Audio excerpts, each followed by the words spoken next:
Good evening. It's Fredrina with Trinity Professional Group, and welcome to our first Trinity 10 of the week. You guys, this month has flown by. I feel like August just started. Now it's on its way out, and I'm like, okay, we're almost in Q4. I feel like this year started yesterday. I still remember what I did bringing in the new year. I still remember the message that was brought at church for bringing in the new year. It is crazy, but at the same time, it's kind of like God is lighting a fire under our butts. Like, hey, boop, like purpose is waiting for you. I have destined for you to do certain things. Let's go ahead and get it done. Time is waiting for no man, and the Bible actually says that. So let's get it done. But I am so excited. And last year I made it a point for Q4 or going into Q4 to speak on scaling. And scaling is something we all want to do. We all want to move to our next level. We all want to expand our companies. We all want to grow bigger. We all want to become a household name. But in doing that, there are so many investments that are required. And prior to investing in expansion, prior to investing in new training, prior to investing in a new location, we really need to make sure that we hone in on our research and development. The last thing you want to do is launch out on a new project and your current business is doing well, but it's also doing well merely for that market, merely for the area that you're in, right? So let's say I have a tractor supply company and my goal is to expand. I probably wouldn't expand into New York City, although I had to get through New York City to get to upstate New York. You get what I'm saying? So we want to make sure that our brand is at a place where we can properly scale in the area that we're seeking to go to. And on top of that, we want to make sure we've done the adequate research to prevent as many either overhead costs or overgoing on our project expansion, all of these things. Like most projects, I believe it's 9 out of 10 projects actually are overrun. You can allot 6 months for a project, and typically it's going to take 8 to 9 months. And in that case, you could be running upwards of 100,000, 150,000, just because one thing went wrong, or just because you didn't think on one thing impacting your development, but it impacts it so heavily that it costs you money. And that's something that we don't want to do, because you still have to be able to maintain your current operations. You still have to be able to make your current payroll. You still have to be able to make your current loan payments, or whatever it is, however you funded your business, or whatever your business requires. These are things that you still have to make sure you get done. So when we speak on research and development, I want to talk about why it's important.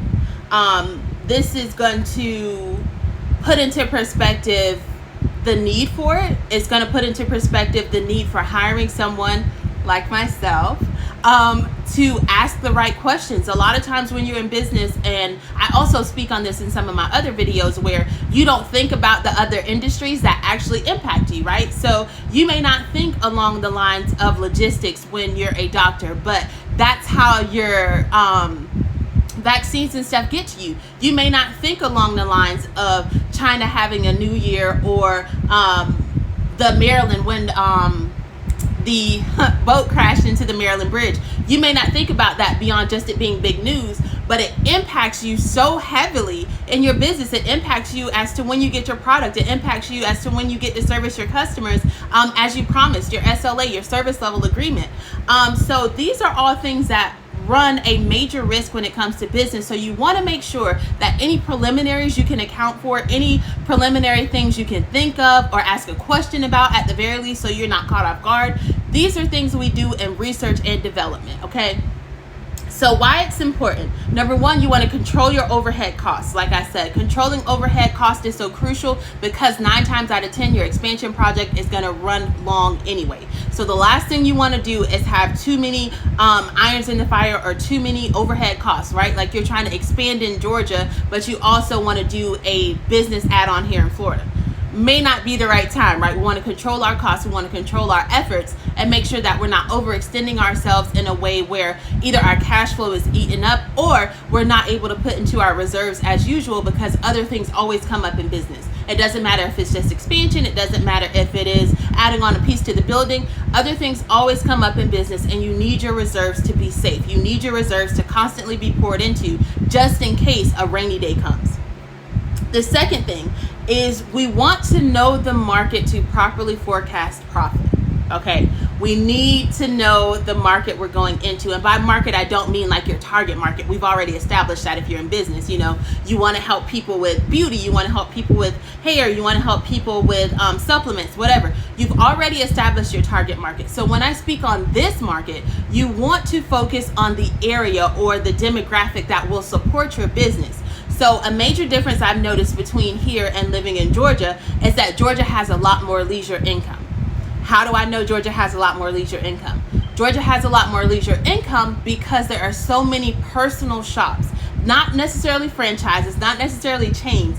There are personal shops, like personal couture stores, personal restaurants. I lived in Duluth, so there was a lot of Asian culture there, and they had their own individualized stores under their names, nothing franchised. But because of the leisure money available, because of their market, you have the ability to expand in Georgia and really personalize your brand, personalize your staple in that community because they have the money to help you do so, right? So that is what I mean by knowing the market you're going into and having someone ask the right questions. You don't just want to go to Georgia because Georgia's the thing, right? You don't know how much the rent costs. You don't know what the flow of traffic is. You don't know the right times to set up for the moms to come in and shop at your boutique or whatever it is. You want to make sure you have someone to ask the right questions. That way, before you invest, before you add to your overhead costs, right, you've accounted for as many things as possible. So you want to make sure that your profit is going to be almost guaranteed and your break-even point is much sooner than you expected, even if it's just in the hype phase, even if it's just because you're new, now you have all these people coming and patronizing your business. That's perfect, because at least we can break even, at least we can get our money back from the expansion, and that will help us going forward, help us to invest in things like advertising, help us to invest in things like partnerships with local schools or whatever it is. That money can be used on those things because we've properly thought about it. We've properly thought about how long it will take us to be profitable, so we can refund home base, put that money back with home base, but also expand in the expanded area. Okay. Number 3, we want to include possible investors in the area who know the surrounding demographics, right? Remember how I said I know Georgia has a lot of leisure income because of the number of shops. So because I know that, if I know that there is a mall owner, like a mall where there are multiple shops in that area, if I know that owner is there, obviously they've been in business long enough to know, like, hey, this is the flow that usually come in here. It's either an Asian market, it's a black market, it's a mixed market, whatever it is. These are things that flow in here, so your business would do well here. Or these people live around here. They're within 5 to 10 minutes. There's a new subdivision coming that's primarily Latino. There's a new subdivision coming that's primarily Asian or whatever. These things help you know whether your profit is coming in. And then if that person is on board with your business, like let's say you have a new Mexican food store, because that subdivision is in that area, that person may have a connection like, hey, let me invest in your business. I know someone who can get the products in cheaper than what you have it or whatever. You guys can kind of negotiate certain things within your business because they can help mitigate that. And on top of helping to mitigate that, they can let you know the demographics. And if they come in as a partner or a silent partner or whatever, even better, because now you've minimized the amount of overhead costs that you have to pay. You've minimized the amount of the loan or your line of credit you have to pull from to fund the new area, because that person who knows the demographics, that person who knows the area, is willing to come in with you because they believe in the profitability of your company, right? That's so important. I'm going to run into number 4 really quick. Number 4 is going to be to ease the tensions and stress of expansion. There's so much that comes with newness that's scary. It is you putting your baby in a whole nother area. You putting your baby in daycare, so to speak. You're expanding. So you want to make sure you ease as much stress and tension as you can, because not only is it a financial toll, it is a mental toll, it is a physical toll, because you'll probably have to travel back and forth to make sure things are getting done right. So you want to take all of these things into account, and that is why you should hire me for Trinity Professional Group for your research and development, for that expansion preparation, because you need to think along these lines and get those things squared away before you just throw money at it, before you choose to expand your line of credit, before you choose to go get a new business loan. You need to make sure you have all your parameters in place for even a proposal for a bank, to make sure that you seal that funding, and that when you do get the funding, you're using it to properly expand and not just using it to throw at overhead costs. Okay, All right, so this is part 1. I will see you all for part 2 on Thursday's video. Please make sure to check me out on all social media, Fredrina Reed, / Freddy the Trinity Pro, and I will see you guys on Thursday's video for part 2. Have a good one.